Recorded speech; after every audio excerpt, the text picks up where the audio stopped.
into the kitchen. Hey! Don't go into the kitchen. Hey! Don't go into the kitchen. Hey! Don't go into the kitchen.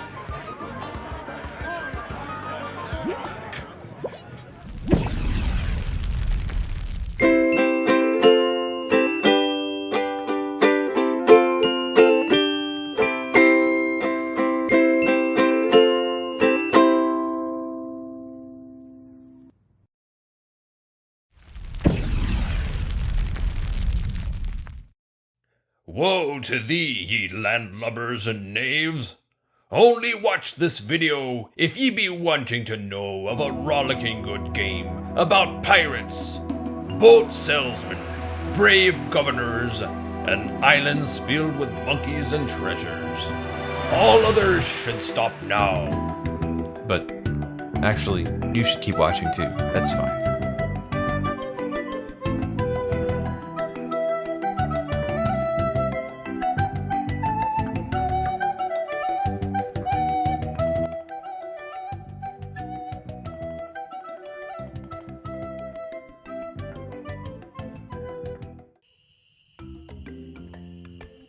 The Secret of Monkey Island came out in 1990 and got a remaster in 2009.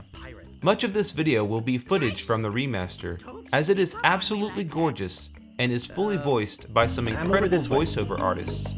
Ah, well then, Thriftweed. Threepwood. Guybrush Threepwood. I see. So, you want to be a pirate, eh? You look more like a flooring inspector.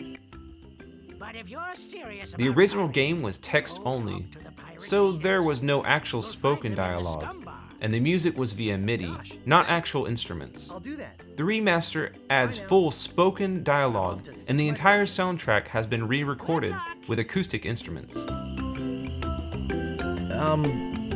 Where did you say those pirate leaders were? The scum bar. Right. Thanks. In my humble but correct opinion, the special edition is the way to play the game. However, if you prefer the old graphics and control scheme, the developers included a hotkey to switch between them on the fly. This is really quite impressive, as it shows the level of care that went into bringing the original game into a new era, while staying true to the source material.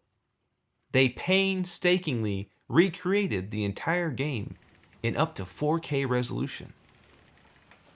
So, with a little background out of the way, let's talk about the mechanics of the game a bit, and what makes it so special. It is a comedic, pirate-themed, point-and-click adventure game in which you collect and use items, and talk to various colorful characters to solve puzzles and progress the story. The puzzles themselves are not difficult and tend to be humorous and satisfying. The game was made by LucasArts, which made some of the best adventure games from the late 80s to the late 90s. You play as Guybrush Threepwood, who wants to become a mighty pirate.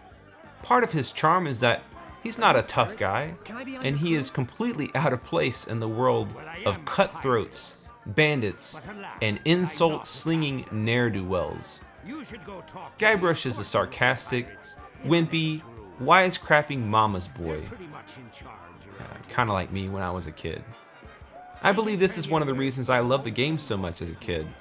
As a tender-hearted lad who was occasionally bullied, I identified with Guybrush, who perhaps wanted to be something he wasn't just to fit in. But I am no psychologist, so I won't speak on this further. Shortly after starting the game, you meet with the pirate leaders of Melee Island, only to find that an evil ghost pirate, LeChuck, is terrorizing the island. Since there is a shortage of pirates, the leaders agree to allow you to become a pirate if you complete their trials. You spend the rest of your time on Melee Island, completing the trials, building a crew, and acquiring a ship. You then sail off to the infamous Monkey Island in search of a long-lost treasure. I know this game has been around for over 30 years, but I do not want to spoil anything, so I won't talk about the ending or about Monkey Island itself. Needless to say, It is a grand and hilarious adventure that still holds up today. No pirates means no swag, and no swag means no grog, and we're getting dangerously low on grog. As an example of the kinds of puzzles you face in the game, you need to get across a river by using a zip line, but there is no handlebar to get across. At some point, you find a rubber chicken with a pulley in the middle. Yes, I said a rubber chicken with a pulley in the middle. And this is what you use to get back and forth over the river. I'm Bobbin Threadbare. Are you my mother? Before you can leave Monkey Island, you must defeat the Swordmaster. However, people do not fight with swords alone, but also by dropping some sick burns. Yes, hurling insults is the only way to win. In fact, people do not actually kill each other. This is a family game after all. Instead, whoever has the best insults wins. You start off with dumb, useless insults such as, "So is your mother," and "I am rubber and you are glue." But every time you get defeated, you learn new insults and comebacks. Too bad no one's ever heard of you at all. All insults can be thwarted by turning it around on the insulter. And the more you fight, the more you build your repertoire. This may have originally been developed this way because of limitations of 1990, but they turned it into something truly ingenious and fun. Once you get good enough, you can take on the Swordmaster, but she uses completely new, unique insults for which you have learned no comebacks. In a stroke of pure genius, you must match comebacks to the other insults to the Swordmaster's insults. It is so much fun to build up your verbal arsenal and try to match the best comeback to their insults. This is indeed one of the highlights of the game. If this doesn't make sense to you, just play the game and trust me, it's great. My sword like a shish kebab. First, you'd better stop waving it like a feather duster. My sword is famous all over the Caribbean.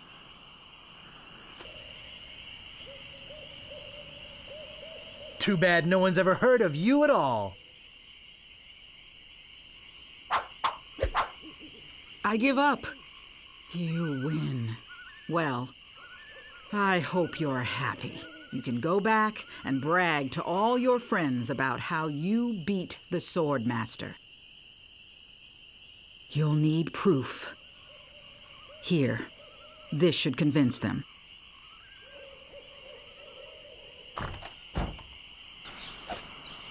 It says, "I beat the Swordmaster." I'm Governor Marley. One of the characters you meet is Governor Marley, and you are instantly smitten by her beauty and grace. Of course, Guybrush has a tough time talking to women, but instead of talking about this, I just want you to hear and see the interaction. I It's know why hilarious. you're here. Golly, My lookout told me of your arrival. I've wanted to meet you ever since I heard your fascinating name. Tell me, Guybrush, why do you want to be a pirate? You don't look like one. Your face is too sweet.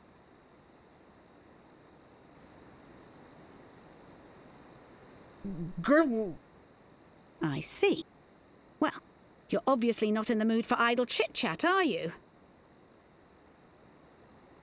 I suppose you've got many more exciting things to do? I won't take up any more of your time, Mr. Threepwood. Boo. Rufenkiv. Dwingly? I really wish I knew how to talk to women. Later on, you get a chance to redeem yourself and find that Governor Marley is interested in you as well, which leads to this other hilarious I'm just a interaction. drifter, a nobody, a would-be pirate. Who would have known or even cared if you'd let me drown? I would have, Guybrush. Oh, Governor. Oh, Threepwood. Oh, Elaine. Oh, Guybrush. Love Muffin. Sugar Boots. Honey Pumpkin. Plunder Bunny. Kiss me. No, we mustn't. What?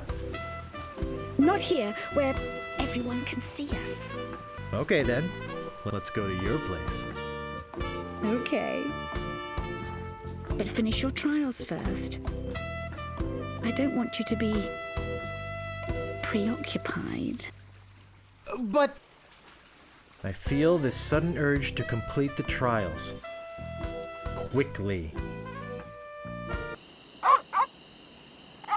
One of the funniest moments in the game is when you have to sneak past some vicious piranha poodles. Yes, vicious piranha poodles. You have to mix a flower that has sleep-inducing properties into some meat and then feed it to the poodles. The following occurs.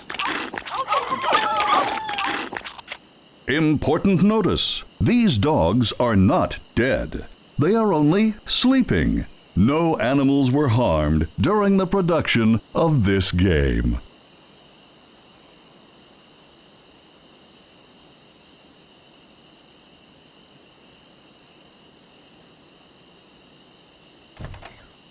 who are you? Me? This is another hilarious moment. It's a mockery of other adventure games around the same time this came out. Games in which you can be killed on nearly every new screen. Unlike those games, The Secret of Monkey Island never takes itself seriously. It exists to make you laugh and keep you entertained.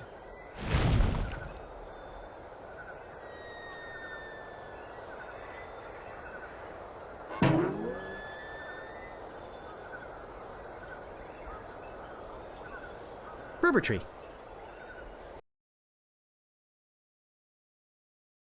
This game really impacted me as a kid.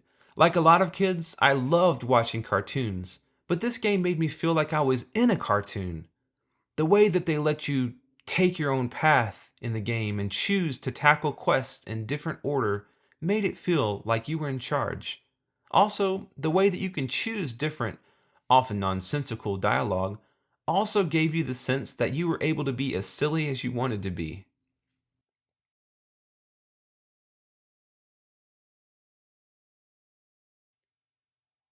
Speaking of cartoons, there are some incredibly talented and professional voiceover artists on the special edition, including Rob Paulson, Jess Harnell, Alexandra Boyd, and many others. Guybrush himself is voiced by actor Dominic Armato, who joined the series originally in the third game, but came back for the special editions of the first and second games. He does an amazing job of capturing the character perfectly. As I said before, the original game was text only, as of course, it was made during a time in which human beings only spoke through floating text above their heads. All joking aside, the original version is a little hard to play in modern times. In 1990, it was mind-blowing stuff, but after playing the special edition, it's tough to go back to the old. Again, you can change back and forth with the press of a key, and they even included the option to have the modern sound with the old graphics. So if you prefer the pixel art of the original, but want to hear the amazing voice acting and re-recorded music, you have that option.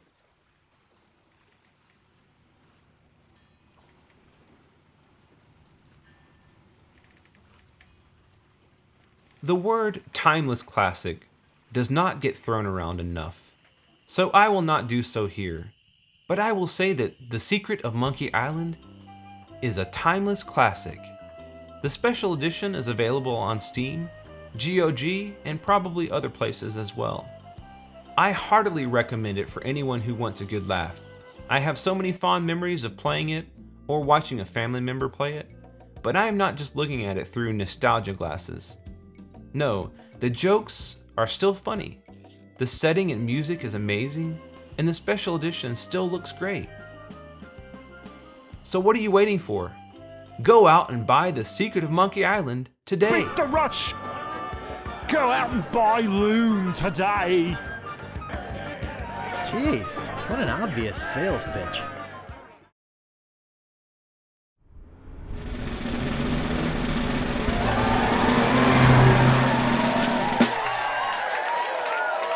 I said don't pester the rat.